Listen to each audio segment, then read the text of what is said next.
Hello everyone, welcome back to our channel. तो TGT PGT के इस इम्पोर्टेंट क्वेश्चन सीरीज़ को कंटिन्यू करते हुए करते हैं आज की क्लास को शुरू। तो शुरू करते हैं। विजयनगर साम्राज्य की 4 वंशों में बटा हुआ था। ये पहले था संगम वंश, सालू वंश, तुलु वंश और अराविड वंश। संगम वंश का काल था 1336 से 1485 और इसके संस्थापक थे हरिहर और बुक्का। सालू वंश का टाइम पीरियड रहा है 1485 से 1505 और इसकी स्थापना की थी सालू और नरसिंह ने। और तुलु वंश के संस्थापक तुलु वंश का शासनकाल रहा 1505 से 1565 तक और वीर नरसिंह ने इसकी स्थापना की। अराविड वंश 1570 से 1652 तक रहा और इसकी स्थापना की थी तिरुमल ने। नेक्स्ट है वेदमार्ग प्रतिष्ठापक की उपाधि धारण की, ये की थी बुक्का प्रथम ने। तीनों समुद्रों का स्वामी किसे कहा गया है? ये कहा गया बुक्का प्रथम को कहा गया है तीनों समुद्रों का स्वामी। नेक्स्ट है तुंगभद्रा नदी पर बांध बनाया, किसने बनाया था? ये बनाया था देवराय प्रथम ने बनवाया था। इटली यात्री निकोलो डी कोंटी भारत आया, ये कब आया था? देवराय प्रथम के शासनकाल में आया था निकोलो डी कोंटी और ये इटली का यात्री था। गजबेटकर और इमाडी देवराय की उपाधि धारण की थी, ये की थी देवराय द्वितीय ने। नेक्स्ट है फारसी यात्री अब्दुल रज्जाक, किसके शासनकाल में विजयनगर आया? यह देवराय द्वितीय के शासनकाल में। या ऐसे भी पूछ सकते हैं देवराय द्वितीय के शासनकाल में कौन फारसी यात्री भारत आया? यह था अब्दुल रज्जाक। नेक्स्ट है संगम वंश का अंतिम शासक कौन था? ये था विरूपाक्ष द्वितीय। बहमनी साम्राज्य का संस्थापक था अलाउद्दीन हसन बहमनशाह। नेक्स्ट है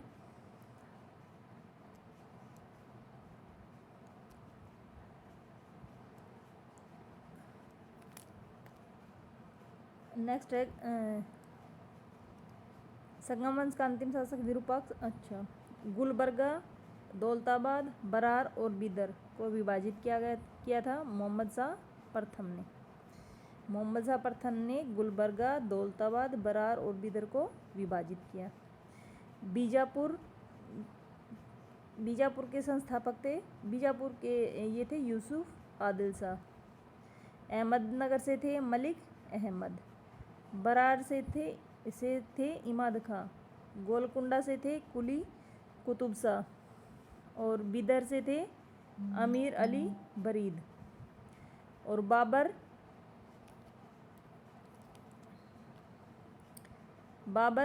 को कलंदर बादशाह की उपाधि धारण की थी।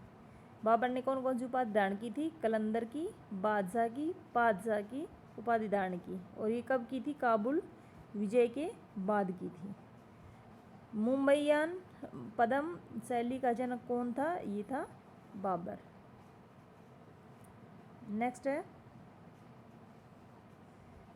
अलंकार शास्त्र पर रिसाल ए उसज नामक पुस्तक किसने लिखी थी? ये लिखी थी बाबर ने। चांदी का शाहरुख कंधार में बाबरी नामक सिक्का किसने चलाया था? ये चलाया था बाबर ने। और ये पूछ सकते हैं कि जैसे शाहरुख जो सिक्का था वो कैसे मटेरियल से बना गया था? ये था चांदी से बना हुआ था। ठीक है। आगरा से आरामबाग में दफनाया गया, बाद में काबुल ले जाया गया, ये किसे ले जाया गया था? ये ले जाया गया था बाबर को। बाबर के युद्ध दिए गए, कौन कौन से युद्ध थे बाबर के? पानीपत का प्रथम युद्ध, ये हुआ था 21 अप्रैल 1556 को। और ये इन्होंने तुलगुमा युद्ध पद्धति के द्वारा ये लड़ाई लड़ी थी। इन्होंने तुलगुमा युद्ध पद्धति को इस लड़ाई में अपनाया था बाबर ने। ठीक है। नेक्स्ट है खानवा का युद्ध। खानवा का युद्ध कब हुआ था? ये हुआ था 17 मार्च 1527 को। और इस लड़ाई के बाद बाबर ने गाजी की उपाधि धारण की और जिहाद का नारा लगाया था। और ये लड़ाई हुई थी बाबर और राणा सांगा के बीच। ठीक है। नेक्स्ट है चंदेरी का युद्ध। चंदेरी का युद्ध कब हुआ था? जनवरी 1528 में। ये किस किस के बीच हुआ था? बाबर और मेदिनी राय के बीच हुआ था। नेक्स्ट है घाघरा का युद्ध। घाघरा का युद्ध ये हुआ था 5 अप्रैल 1529 को। ये इसके बाद क्या हुआ था, इसके बाद इसका परिणाम ये हुआ था कि बाबर ने भेरा और बिजोर पर अधिकार कर लिया था घाघरा के युद्ध के बाद। नेक्स्ट है हुमायूं द्वारा लड़े गए प्रमुख युद्ध कौन कौन से थे। कालिंजर पर आक्रमण, ये किया था 1531 में। और कन्नौज या बिलग्राम का युद्ध भी कहा जाता है, ये हुआ था 1540 में। बिलग्राम का युद्ध भी आ सकता है कि कब हुआ था, 1540 में, या कन्नौज का युद्ध भी हो सकता है कि 1540 में। सरहिंद का युद्ध हुआ था 1555 में। दोराहा का युद्ध हुआ था 1532 में। और चुनार का युद्ध हुआ था, ये हुआ था 1532 में। और चौसा का युद्ध हुआ था 1539 में। ये सारे इंपॉर्टेंट युद्ध हैं जो हुमायूं के द्वारा लड़े गए थे। नेक्स्ट है शेरशाह सूरी। अब शेरशाह सूरी से रिलेटेड दिए गए हैं कुछ क्वेश्चन। ये शेरशाह सूरी का शासनकाल रहा था 1540 से 1545 तक। और इसने हजरत ए आला की उपाधि धारण की थी। 3 धातुओं के सिक्के जारी किए शेरशाह सूरी ने किए थे। 3 धातुओं के सिक्के ये थे, एक तो सोने की मोहर, चांदी का रुपया और तांबे का दाम। शेरशाह सूरी के कुछ ये स्टेटमेंट दी गई। इन्होंने कहा था कि मैं मुट्ठी भर बाजरे के लिए लगभग हिंदुस्तान का साम्राज्य खो चुका हूँ। शेरशाह ने कौन कौन सी उपाधि धारण की थी। इन्होंने सिकंदरी गज चलाया था जो था 32 इंच का था। और सन की डंडी, ये प्रणाली इन्होंने विकसित की थी, शेरशाह सूरी ने की थी। ये मोस्ट इम्पोर्टेंट है ये सब, ये भी और ये भी, ठीक है, इनको जरूर याद रखना। अकबर के बारे में। अब अकबरनामा के 3 भाग थे। अब ये अकबरनामा कितने भाग है, 3। और अकबरनामा की रचना किसने की थी, ये की थी अबुल फजल ने, ठीक है। इसके पहले खंड में क्या दिया गया अकबरनामा के पहले खंड में है अकबर के पूर्वजों का विवरण। दूसरे खंड में है अकबर के राज्याभिषेक का विवरण। तीसरा खंड में है आयने अकबरी। अकबर ने झरोखा दर्शन की शुरुआत भी की थी, ठीक है। अकबर के दरबारी चित्रकार कौन कौन थे, ये थे सैयद अली, दशवंत, बसावन और अब्दुल समद। अकबर के शासनकाल में क्या क्या हुआ था। इन्होंने दास प्रथा का अंत किया था, ये किया था 1562 में। तीर्थ यात्रा कर की समाप्ति की थी, ये की थी 1563 में। मनसबदारी प्रथा प्रारंभ की थी, ये की थी 1567 में। और जजिया कर की समाप्ति ये की थी 1564 में। फतेहपुर सिकरी की स्थापना की थी, ये की थी 1571 में। और दीन इलाही की घोषणा की थी, ये की थी 1582 में। और इलाही संवत की स्थापना की थी, ये की थी 1583 में। ये सारे के सारे बहुत ही इम्पोर्टेंट, इनको मोस्ट मार्क करके चलना। नेक्स्ट है अकबर ने किसको वाणी विलास तथा कंठाभरण की उपाधि दी थी। ये किसको दी थी अकबर ने दी थी ये बीरबल को। अकबर ने बीरबल को वाणी विलास तथा कंठाभरण की उपाधि दी थी। अकबर के निर्माण कार्य थे, पहला उसने बुलंद दरवाजा बनाया था, ये कहाँ बनवाया था, फतेहपुर सिकरी में। आगरा का किला बनवाया था, ये बनवाया था 1565 में। और आगरा का लाल किला बनवाया था अकबर ने आगरा में 1565 में। और लाहौर का किला बनवाया था 1565 में। और फतेहपुर सिकरी की स्थापना की थी 1571 में। नेक्स्ट है अजमेर का किला 1573 में। अटक का किला 1581 में। और इलाहाबाद का किला 1583 में। फिर इनकी कुछ विजय हैं, जैसे इन्होंने गुजरात पर विजय की थी 1572 में। हल्दी घाटी का युद्ध हुआ था 1576 में। और असीरगढ़ विजय हुई थी 1601 में। नेक्स्ट है समुद्रगुप्त। समुद्रगुप्त के बारे में, परम भागवत की उपाधि धारण करने वाला प्रथम गुप्त शासक। परम भागवत की उपाधि किसने धारण की थी? ये की थी समुद्रगुप्त ने, और ये गुप्त वंश का शासक था।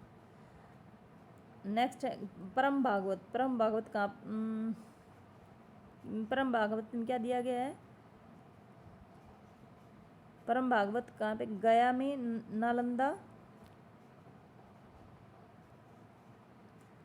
नालंदा से मिले 2 ताम्र लेख में समुद्रगुप्त को क्या कहा गया है? परम भागवत कहा गया है। ठीक है, समुद्रगुप्त को परम भागवत कहाँ पे किया गया है और किस लेख में बताया गया है? ये गया एवं नालंदा से मिले 2 ताम्र लेख से हमें समुद्रगुप्त के परम भागवत के बारे में हमें जानकारी मिलती है।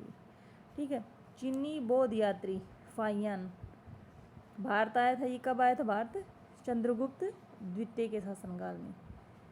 चीनी यात्री फाहियान चंद्रगुप्त द्वितीय के शासनकाल में भारत आया था। नालंदा विश्वविद्यालय की स्थापना की थी कुमार गुप्त ने। गिरनार पर्वत पर सुदर्शन झील का निर्माण किसने करवाया था? ये करवाया था स्कंद गुप्त ने। ठीक है, नेक्स्ट है हुणों का आक्रमण। हुणों का आक्रमण हुआ कब शुरू हुआ था? हुणों का आक्रमण हुआ था स्कंदगुप्त के शासनकाल में। स्कंदगुप्त के शासनकाल में हुणों का आक्रमण हुआ था। ये सुदर्शन झील का और ये हुणों का आक्रमण, ये पीजीटी एस्टेट पीजीटी में आए हुए क्वेश्चन है। ठीक है, गुप्त साम्राज्य की सबसे बड़ी इकाई क्या थी? भुक्ति और प्रांत थी, और जिसके शासक क्या कहलाते थे? ये शासक उपरिक कहलाते थे। ठीक है, गुप्त साम्राज्य की सबसे बड़ी इकाई थी भुक्ति और प्रांत थी, और जिसके शासक को क्या कहा जाता था? ये कहा जाता था उपरिक। पुलिस विभाग के साधारण कर्मचारियों को क्या कहा जाता था? ये कहा जाता था चाट या बाट। गुप्त साम्राज्य में गुप्त काल में साधारण कर्मचारियों को चाट या बाट कहा जाता था। साधारण कर्मचारियों को, ये पुलिस विभाग से रिलेटेड है। ठीक है, नेक्स्ट है गुप्त काल में भू राजस्व कुल उत्पादन का कितना होता था? लिया जाता था 1/4 भाग से 1/6 भाग होता था। गुप्त काल में जनता द्वारा दिए जाने वाले कर को क्या कहा जाता था? विष्टि या बलात्श्रम कहा जाता था। इनको मोस्ट लगा के चलना। क्षेत्र भूमि क्या होती थी? कृषि करने योग्य भूमि को क्षेत्र भूमि कहते थे। ठीक है, वास्तु भूमि होती थी, वास करने योग्य भूमि को वास्तु भूमि कहते थे। सील ऐसी भूमि को कहते थे जो जोतने योग्य नहीं होती थी, उसे सील कहते थे। और अप्रहत भूमि कैसे कहते थे? ऐसी भूमि जो जंगली होती थी। कृषि करने योग्य भूमि क्षेत्र, वास करने योग्य भूमि वास्तु, और ऐसी भूमि जो जोतने योग्य नहीं होती थी उसे सील, और ऐसी भूमि जो जंगली होती थी उसे अप्रहत कहा जाता था। ये कहा जाता था गुप्त काल में। ठीक है, और जनता द्वारा दिए जाने वाले कर को विष्टि या बलात्श्रम कहा जाता था। श्रेणी के प्रधान को क्या कहा जाता था? ये कहा जाता था ज्येष्ठक। नेक्स्ट है गुप्त काल में सर्वाधिक महत्वपूर्ण व्यापारिक केंद्र कौन सा था? ये था उज्जैन। उज्जैन गुप्त काल का सबसे महत्वपूर्ण व्यापारिक केंद्र था। गुप्त राजाओं ने सर्वाधिक स्वर्ण मुद्राएं जारी की, इन्हें क्या कहा जाता था? दिनार। या ये भी पूछा जा सकता है कि दिनार मतलब मुद्राएं किससे बनी होती थी, किस धातु से बनी हुई होती थी? ये होती थी स्वर्ण से। ठीक है, पहली बार किसी के सती होने का प्रमाण कहाँ से मिलता है हमें? ये मिलता है भानुगुप्त के एरण अभिलेख से। गुप्त काल में वेश्यावृत्ति करने वाली महिलाओं को क्या कहा जाता था? ये कहा जाता था गणिका। वृद्ध वेश्याओं को क्या कहा जाता था? कुटनी कहा जाता था इन्हें। नेक्स्ट है अजंता की गुफाएं बौद्ध धर्म की शाखा महायान शाखा से संबंधित है। अजंता की गुफाएं किनसे संबंधित है? बौद्ध धर्म की शाखा और महायान शाखा से संबंधित है।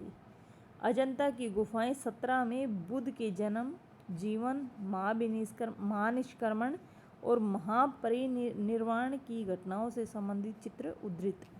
अब ये पूछ सकते हैं कि कौन सी गुफा में, अजंता की कौन सी गुफा में ये जैसे बुद्ध के जन्म, जीवन, महानिष्क्रमण और महापरिनिर्वाण की घटनाएं संबंधित है, तो ये आ सकता है कि जैसे 17 में। और गुफा का नाम पूछ सकते हैं, जैसे ये कौन सी है, अजंता की गुफा। ठीक है। आर्यभट्ट ने आर्यभट्टियम एवं सूर्य सिद्धांत नामक ग्रंथ लिखे थे। आर्यभट्टियम और सूर्य सिद्धांत नामक ग्रंथ किसने लिखे थे? ये लिखे थे आर्यभट्ट ने। और ब्राह्मण ने कौन कौन से लिखे थे? व्रत संहिता, पंच सिद्धांत, व्रत, जाक और लघु जातक। ठीक है।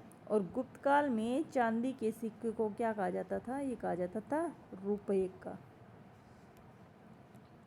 नेक्स्ट है, सांस्कृतिक उपलब्धियों के कारण गुप्त काल को भारतीय इतिहास का स्वर्ण युग कहा जाता था।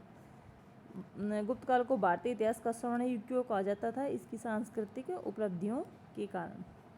नेक्स्ट है, शकों पर विजय के उपलक्ष्य में चंद्रगुप्त द्वितीय ने चांदी के सिक्के चलाए। चांदी के सिक्के कब चलाए थे चंद्रगुप्त द्वितीय ने? ये चलाए थे शकों पर विजय के उपलक्ष्य में। या ये पूछ सकते हैं कि शकों पर विजय के उपलक्ष्य में चांदी के सिक्के किसने चलाए? तो ये हो सकता है कि चंद्रगुप्त द्वितीय ने। कहने का मतलब ये है कि क्वेश्चन को कैसे भी घुमा फिरा सकते हैं। ठीक है। तो आपका कंसेप्ट इसमें क्लियर होना चाहिए ताकि कोई दिक्कत ना आए।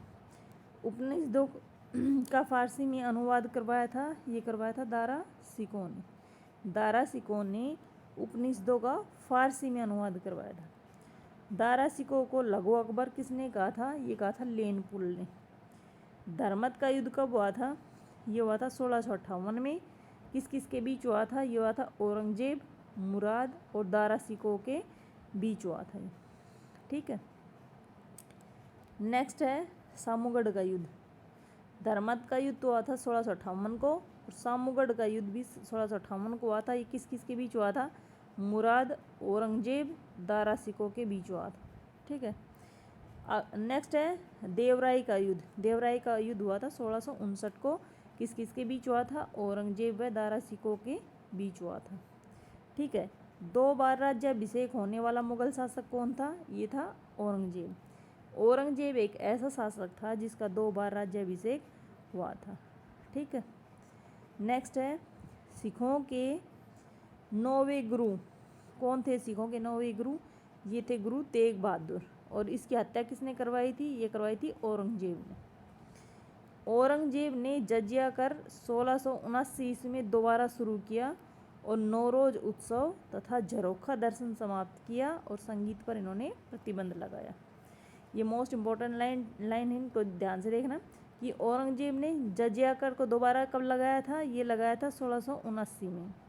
और इन्होंने नौरोज उत्सव को और झरोखा दर्शन को भी समाप्त किया। और ये नौरोज उत्सव शुरू किसने किया था? ये किया था बलबन ने शुरू किया था और इसको समाप्त किया था औरंगजेब ने। ठीक है। और औरंगजेब ने संगीत पर भी प्रतिबंध लगा दिया था। कबीरदास ने रैदास को संतों का संत कहा। ये पूछ सकते हैं या इसको घुमा सकते हैं कि संतों का संत किसे कहा गया है? ये कहा गया रैदास को। और किसने कहा? ये कहा कबीरदास ने। ठीक है। तो सूरदास द्वारा कृत, सूरदास ने किस किस की रचना की थी? सूरसागर की, सूर सारावली की और साहित्य लहरी की। तो कौन कौन सी हुई? सूरसागर, सूर सारावली और साहित्य लहरी। ठीक है। तो आज के लिए बस इतना ही। मिलते हैं नेक्स्ट वीडियो में। तब तक के लिए धन्यवाद। शुभ रात्रि।